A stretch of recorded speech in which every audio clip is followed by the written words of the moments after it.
अक्सर जिन चीजों, जिन बातों या जिन जगहों को हम समझ नहीं पाते हैं, उन्हें मिस्टीरियस समझकर छोड़ देते हैं। लेकिन ये मिस्टीरियस चीजें न सिर्फ हमारी क्यूरियोसिटी को बढ़ाती हैं, बल्कि इनके बारे में जानकर हम बहुत ज्यादा रोमांच भी महसूस करने लगते हैं। हमारे भारत में ऐसे कितने ही रहस्यमय जगह हैं जिनके बारे में जानकर आज भी लोग हैरत में पड़ जाते हैं।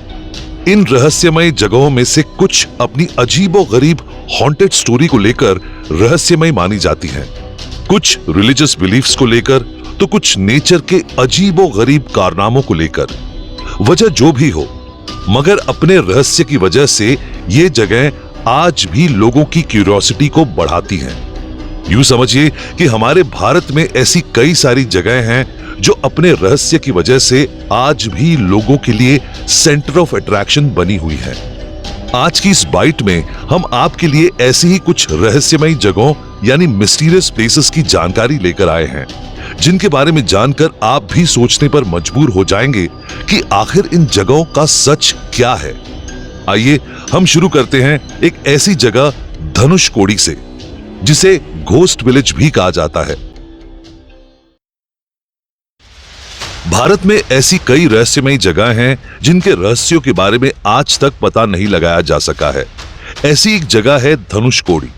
आपको जानकर हैरानी होगी कि यह भारत की वो जगह है जहां से समुद्र से कोसों दूर स्थित श्रीलंका भी दिखाई देता है। धनुषकोडी के बारे में जो सबसे अनोखी बात है वो ये है कि ये जगह भूतहा है, यानी कि हॉन्टेड मानी जाती है। धनुषकोडी में हर रोज हजारों की संख्या में टूरिस्ट घूमने के लिए आते हैं, लेकिन शाम होते ही लोग यहां से रामेश्वरम के लिए निकल जाते हैं, क्योंकि अंधेरा गहराने के साथ साथ यहां भूतों का खौफ भी बढ़ जाता है। जी हां, माना जाता है कि ये जगह शाम होते ही भूतों के साए से भरने लगती है, इसलिए यहां अंधेरा होने के बाद गलती से भी कोई नहीं रुकता है।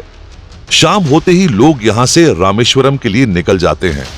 इसके अलावा यहां ठहरने के लिए कोई होटल भी नहीं है और ना हॉस्पिटल, रेलवे स्टेशन जैसी बेसिक फैसिलिटीज भी अवेलेबल नहीं है। मगर क्या शुरू से धनुषकोडी ऐसा ही था? बिल्कुल नहीं। दरअसल पहले धनुषकोडी में hotel, church, railway station, post office और अस्पताल जैसी तमाम सुविधाएं मौजूद थीं। लेकिन साल 1964 में भयंकर साइक्लोन ने यहां सब कुछ तहस नहस कर दिया। इस दौरान 100 से ज्यादा पैसेंजर्स वाली एक ट्रेन समुद्र में डूब गई थी, जिसके बाद से यह जगह पूरी तरह से वीरान हो गई और यह माना जाने लगा कि साइक्लोन में मरने वाले लोगों की आत्माएं आज भी यहां भटकती हैं। वैसे हिंदू धर्म ग्रंथों के अनुसार लोगों का मानना है कि रावण के भाई विभीषण के अनुरोध पर जब भगवान राम ने अपने धनुष के एक सिरे से सेतु को तोड़ दिया था, तब यह हिस्सा बना और इस तरह इस जगह का नाम धनुषकोडी पड़ा।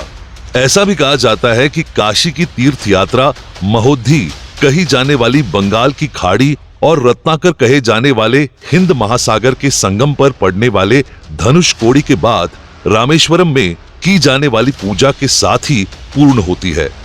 इस तरह ये जगह सच में हैरत में डालने वाली मान्यताओं से जुड़ी हुई है, जहां पौराणिक संबंध भी हैं और भूतहा संबंध भी। आइए आगे बढ़ते हुए हम अगले एपिसोड में ऐसी एक और जगह के बारे में जानते हैं जो पक्षियों के सुसाइड पॉइंट के तौर पर पूरे वर्ल्ड में फेमस है। साउथ असम में एक डिस्ट्रिक्ट है, दीमा हसाओ डिस्ट्रिक्ट। यहां की जतिंगा घाटी बर्ड्स के लिए सुसाइड वैली के नाम से मशहूर है, क्योंकि कई तरह के परिंदे झुंड में उड़कर यहां आते हैं और अपनी जान गंवा देते हैं। जतिंगा वैली में आकर पक्षियों के जान गंवाने की घटना कोई नई नहीं है, लेकिन फिर भी ये मौत की घाटी आज भी लोगों की जिज्ञासा का विषय बनी हुई है। लोकल लोगों में जागरूकता बढ़ाने और यहां मरने वाले इन बर्ड्स के बारे में ज्यादा से ज्यादा जानकारी लोगों को देने के लिए यहां पर हर साल जतिंगा फेस्टिवल मनाया जाता है। नॉर्थ ईस्ट इंडिया की जिमी नागा ट्राइब की लैंग्वेज में एक शब्द है जतिंगा। इसका अर्थ है बरसात और पानी वाला रास्ता। जतिंगा वैली बिल्कुल ऐसा ही है। नेचुरल ब्यूटी के लिहाज से जतिंगा वैली बेहद खूबसूरत होते हुए भी बर्ड्स स्पेशलिस्ट और साइंटिस्ट्स के लिए मिस्ट्री बनी रही। वैसे अब तक इसके कई रहस्यों से पर्दा खुल चुका है और इन पर अब भी स्टडी की जा रही है, मगर आज से करीब 20 या 30 साल पहले तक किसी रात यहाँ 1000 तक पक्षी अपनी जान से हाथ धो बैठते हैं।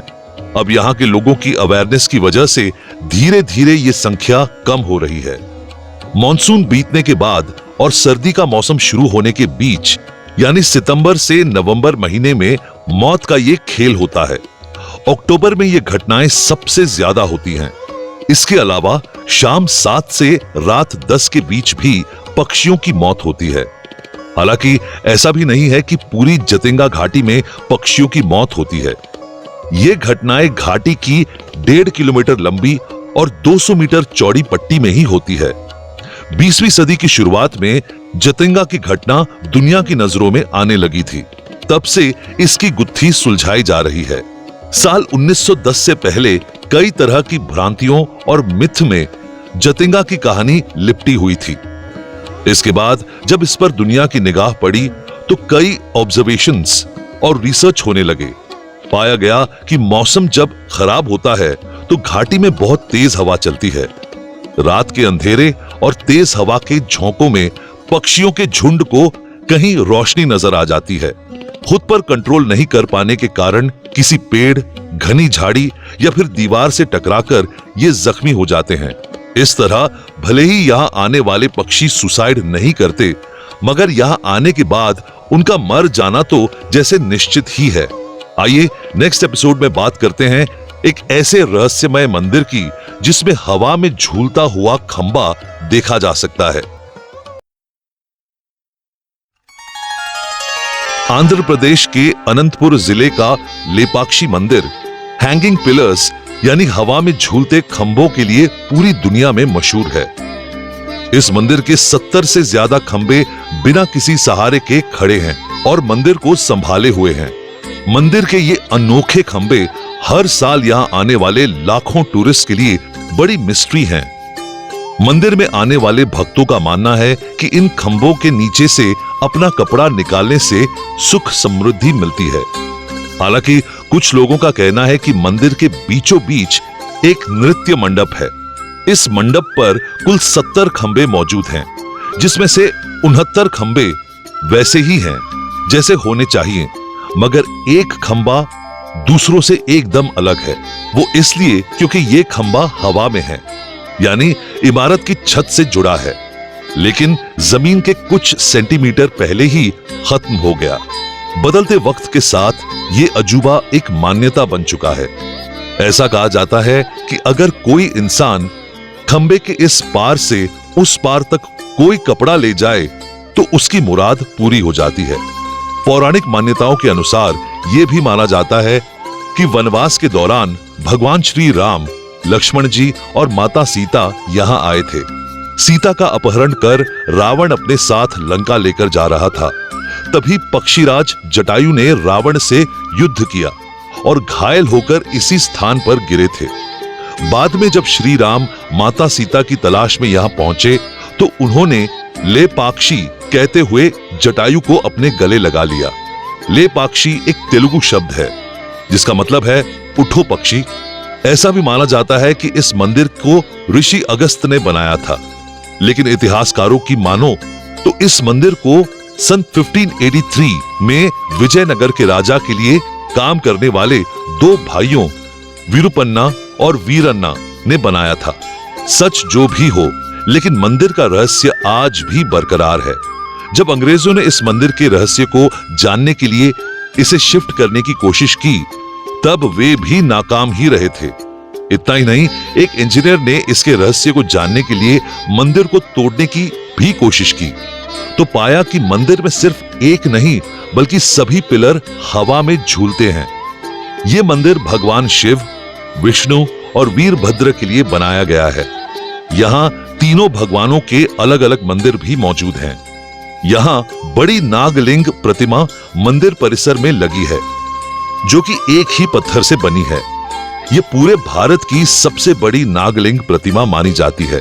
काले ग्रेनाइट पत्थर से बनी इस मूर्ति में एक शिवलिंग के ऊपर 7 फन वाला नाग बैठा है। कहते हैं कि मंदिर में राम पदम यानी भगवान श्री राम के पांव के निशान भी स्थित हैं, जबकि कई लोगों का मानना है कि ये माता सीता के पैरों के निशान हैं। दूसरी ओर इन पैरों के निशान के बारे में यह कहा जाता है कि ये हनुमान जी के पैरों के निशान हैं।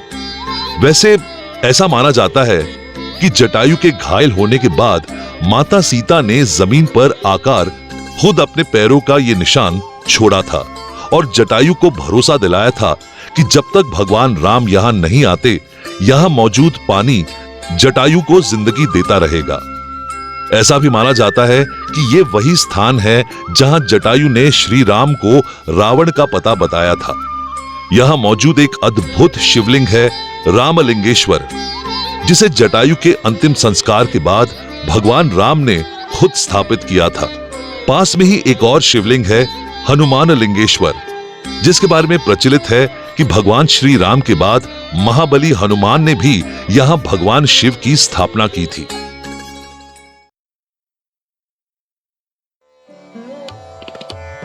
मां भगवती के 51 शक्ति पीठों में से एक ज्वालामुखी मंदिर काफी प्रसिद्ध है। इस मंदिर को मां जोतावाली मंदिर के नाम से भी जाना जाता है। पौराणिक मान्यताओं के अनुसार इस स्थान पर माता सती की जीभ गिरी थी। यहां माता ज्वाला के रूप में विराजमान है और भगवान शिव यहां भैरव के रूप में निवास करते हैं। इस मंदिर का रहस्य यह है कि यहां कोई मूर्ति नहीं है, बल्कि सिर्फ पृथ्वी के गर्भ से निकल रही 9 ज्वालाओं की पूजा की जाती है। कहते हैं कि इन ज्वालाओं का पता लगाने के लिए वैज्ञानिक कई सालों से रिसर्च कर रहे हैं। 9 किलोमीटर की खुदाई करने के बाद भी वैज्ञानिकों को आज तक वो जगह नहीं मिल सकी जहां प्राकृतिक गैस निकल रही हो। धरती से 9 ज्वालाएं निकल रही हैं, जिसके ऊपर मंदिर बनाया गया है। इन 9 ज्वालाओं को चंडी, हिंगलाज, अन्नपूर्णा, महालक्ष्मी, विध्वांसिनी, सरस्वती, अंबिका, अंजी देवी और महाकाली के नाम से जाना जाता है। बिना तेल बाती के सदियों से जल रही ज्वाला मंदिर की जोत के पीछे एक पौराणिक कथा है, जिसके अनुसार बाबा गोरखनाथ ज्वाला मां के बड़े भक्त थे। कहा जाता है कि वे हमेशा ही मां की भक्ति में लीन रहते थे। एक दिन जब गोरखनाथ को भूख लगी तो उन्होंने मां से कहा कि वो भिक्षा मांग कर आते हैं, तब तक मां पानी गर्म करके रखें। ऐसा कहकर वे भिक्षा मांगने चले गए। इसके बाद मां ने ज्वाला जला ली और पानी गर्म कर लिया था, लेकिन गोरखनाथ कभी लौटकर ही नहीं आए। माना जाता है कि ज्वाला देवी मंदिर के पास बने एक कुंड से भाप निकलती रहती है। यह भाप उसी पानी की है जो मां ने बाबा गोरखनाथ के लिए गर्म किया था, और यह ज्वाला भी वही है जो मां ने उस वक्त जलाई थी जब गोरखनाथ ने कहा था।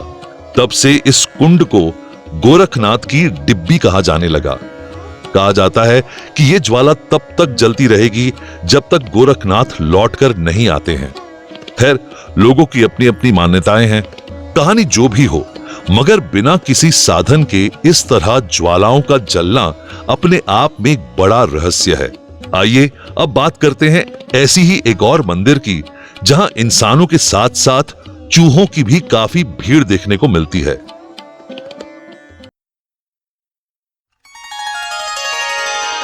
मान्यता है कि इस मंदिर में कई सारे रहस्य छुपे हैं, जिन्हें आज तक कोई नहीं जान पाया है। यह मंदिर राजस्थान के बीकानेर शहर से करीब 30 किलोमीटर की दूरी पर स्थित है। आपको जानकर हैरानी होगी कि इस मंदिर में करीब 25,000 से भी ज्यादा चूहे मौजूद हैं। आखिर इस मंदिर में इतने सारे चूहे क्यों हैं? यह आज तक एक पहेली बनी हुई है। मंदिर में चूहों की इतनी बड़ी तादाद क्यों है? इस रहस्य से विज्ञान भी अब तक पर्दा नहीं उठा पाया है।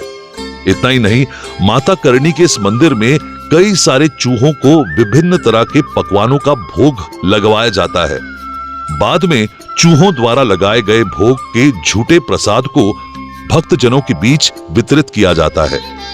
मान्यता है कि माता के मंदिर में जो भी आता है, उसकी सभी मनोकामनाएं पूर्ण हो जाती हैं।